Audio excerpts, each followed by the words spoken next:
बिस्मिल्लाहिर्रहमानिर्रहीम अस्सलाम वालेकुम। मैं विश के पकवान चैनल पर आप सबको तहे दिल से दिल की गहराइयों से खुशामदीद करती हूँ। आज फिर मैं अपने प्यारे से व्यूअर्स के लिए बहुत ही ज़बरदस्त और कमाल की रेसिपी लेके आई हूँ। तो इसके लिए चलना पड़ेगा मेरे किचन में और रेसिपी बनाना स्टार्ट करते हैं। सबसे पहले मैंने ले लिए हैं लौकी मैंने ली है आधा किलो के करीब। उसको मैंने क्रश करने के बाद उसका पानी जो है ना अच्छी तरह से ड्राई कर लिया है, यानी कि आग के ऊपर मैंने इसको रख के सुखा लिया है। अब हमने इसमें स्पाइसेस ऐड करने हैं। सबसे पहले मैंने इसमें धनिया पाउडर, चिली फ्लेक्स, कुटी हुई अदरक लहसुन का पेस्ट और प्याज़ों को क्रश करने के बाद उसका भी पानी निकाल दिया है। अब हमने इसमें बेसन डाल दिया है। प्याज मैंने एक लिया, लहसुन अदरक का पेस्ट मैंने 1 टेबल स्पून लिया है, चिली फ्लेक्स मैंने लिए हाफ़ टी स्पून के करीब, नमक मैंने हाफ़ टी स्पून के करीब लिया है और गरम मसाला पाउडर जो मैंने इसमें डाला है वो भी हाफ़ टी स्पून के करीब, जो धनिया पाउडर डाला है वो भी हाफ़ टी स्पून के करीब और चाट का मसाला 1 टेबल स्पून। अब हमने हाथों की हेल्प से इनको अच्छी तरह से मिक्स कर लेना है। मिक्स करने के बाद देखना है इसमें और बेसन की ज़रूरत है या नहीं। तो टोटल इसके अंदर हमने डाल दिया है 1 कप बेसन। तो आप लोगों ने भी पहले लौकी को क्रश करना है। क्रश करने के बाद उसका पानी जो है ना वो ड्राई कर लेना है चूल्हे के ऊपर। तो यहाँ पे ये देखें, अब हमने इसके बनाते जाना है कोफ्ते छोटे छोटे। तो यहाँ पे हमने हाथों की हेल्प से इस तरह से इसके कोफ्ते बनाते जाना है। आपने बीफ के, मटन के तो बहुत कोफ्ते खाए होंगे, लेकिन लौकी के कोफ्ते आपने बिल्कुल भी नहीं बनाए होंगे, ना ही खाए होंगे। तो अगर आप घर में लौकी कोई भी खाना पसंद नहीं करता तो इस तरह लौकी के कोफ्ते बनाएं और बच्चों को, बड़ों को खूब इंजॉय कराएं। यकीन करें, मैं आप लोगों के लिए इतनी मज़ेदार रेसिपीज़ लेके आ रही हूँ।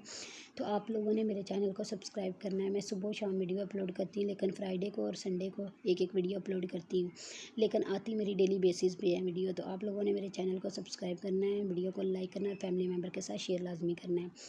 तो यहाँ पे ये देखें, कोफ्ते हमारे इस तरह से बनाते जाना है और फ्राई करते जाना है। ये देखिए, इस तरह से डीप फ्राई करना है आप लोगों ने, ताकि हमारा जो बेसन है वो अंदर तक इसका अच्छी तरह से पक के रेडी हो जाए। इस तरह से मैंने सारे कोफ्ते बना कर रेडी कर लेने हैं। रेडी करने के बाद आगे आप लोगों को प्रोसीजर बताती हूँ। यहाँ पे मैंने ले लिया था 1 कप कुकिंग ऑयल, उसमें मैंने डाल दिया प्याज मैंने लिए हैं 2 मीडियम साइज़ के और उसको मैंने ब्लेंडर में डाल के अच्छी तरह से ब्लेंड कर दिया था। अब हमने प्याज़ों को अच्छी तरह से पकाना है। जैसे प्याज हमारे पक के रेडी हो जाएंगे फिर आप लोगों को बताऊंगी आगे आप लोगों ने क्या करना है। यहाँ पे जो हमारे प्याज अच्छी तरह से ब्राउन शेड में आ चुके हैं। अब हमने टमाटर की भी मैंने प्यूरी बना ली थी। 2 टमाटर लिए थे, उनको भी मैंने अच्छी तरह से ब्लेंडर जार में डाल के ब्लेंड कर लिया था। लेकिन उससे पहले हमने लहसुन और अदरक का पेस्ट इसमें शामिल कर देना है। 1 टेबल स्पून लहसुन और 1 टेबल स्पून मैंने इसमें अदरक का पेस्ट जो है ना वो शामिल कर दिया है।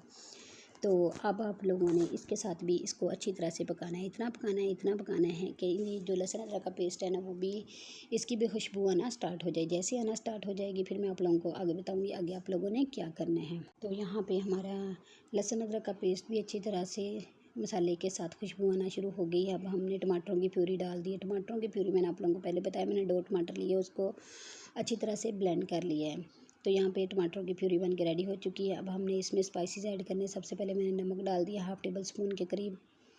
यहाँ पे चिली फ्लेक्स मैंने डालना है हाफ़ टी स्पून के करीब, काली मिर्च का पाउडर हाफ़ टी स्पून के करीब, 1 टेबल स्पून सुरख मिर्च पाउडर। सबसे पहले मैंने नमक इसमें शामिल कर दिया है हाफ़ टेबल स्पून के करीब।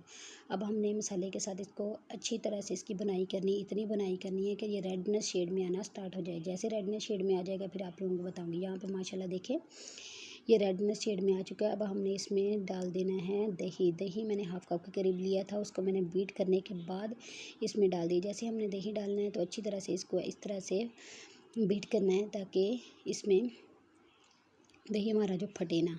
तो माशाल्लाह इसकी बुनाई चेक करें, इसकी ग्रेवी चेक करें, ये कितनी अच्छी तरह से भुन चुका है और ऑयल भी हमारा अच्छा खासा निकल चुका है। अब हमने इस पॉइंट पे आके पानी ऐड कर देना है। पानी आप लोगों ने इतना ऐड करना है कि जस्ट ग्रेवी रह जाए। अगर आप लोग बहुत ज़्यादा शोरबा पसंद करते हैं तो ज़्यादा पानी ऐड कर दें। तो मैंने जस्ट ग्रेवी के लिए इसमें पानी ऐड किया है। पे पानी जो है ना वो अच्छी तरह से हमारा पकना स्टार्ट हो चुका है। ये देखें, आप लोगों को दरमियान में बबल्स बनना भी नज़र आ रहे होंगे। इस तरह से पानी अच्छा खासा पक के रेडी हो चुका है। अब हमने इस पॉइंट पे आलू डाल देने हैं। आलूओं को मैंने तकरीबन आधा किलो मैंने आलू लिए थे, उसको मैंने कटिंग करके शेप में डाल दिया था। अब हमने इसमें डाल देने और साथ में डाल देने हैं कोफ्ते जो कि हमने लौकी के बनाए थे। तो स्टेप बाय स्टेप करके इस तरह से हमने डालते जाना है।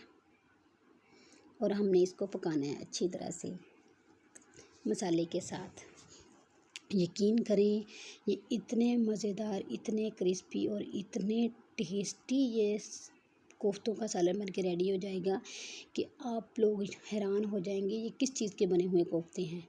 तो आप लोगों ने ज़रूर ट्राई करना और फीडबैक में मुझे लाजमी बताना है आप लोगों को मेरी रेसिपीज़ कैसी लग रही है। यकीन करें इतनी मज़ेदार रेसिपीज़ लग रही हैं, इतनी कमाल की रेसिपी हैं कि आप लोग बार बार इसको खाना पसंद करेंगे। तो लौकी तकरीबन कुछ लोग पसंद करते हैं, कुछ लोग नहीं पसंद करते, तो इसलिए आप लोग लौकी के कोफ्ते बनाएं और सबको एंजॉय करें। यहाँ पे मैंने धनिया पाउडर और गरम मसाला पाउडर दोनों जो है ना मिक्स कर के इसमें डाल दिए हैं 1 टीस्पून के करीब। अब मैंने इसमें लास्ट में डाल दिया है चाट का मसाला 1/2 टीस्पून के करीब। अब हमने इसको मज़ीद पकाना है। इसमें धनिया पाउडर, ज़ीरा पाउडर और गरम मसाला पाउडर 1/2 टीस्पून के करीब डालने के बाद मैंने 1/2 टीस्पून इसमें चाट का मसाला भी डाला है। अब मैंने इसमें सब्ज़ मिर्चें जो है ना वो डाल दी हैं 3 से 4 अदद, और धनिया डाल दिया है सब्ज़ धनिया खूबसूरती के लिए। अब मैं इसको डिश आउट करके इसकी फ़ाइनल लुक भी आप लोगों के साथ शेयर करती हूँ। ये लग कैसा रहा है, खाने में भी इतना ही टेस्टी है जिस तरह कि आपको देखने में लगा है। तो माशाल्लाह माशाल्लाह इसकी लुक चेक करें कितना मज़ेदार और कितना कमाल की रेसिपी है।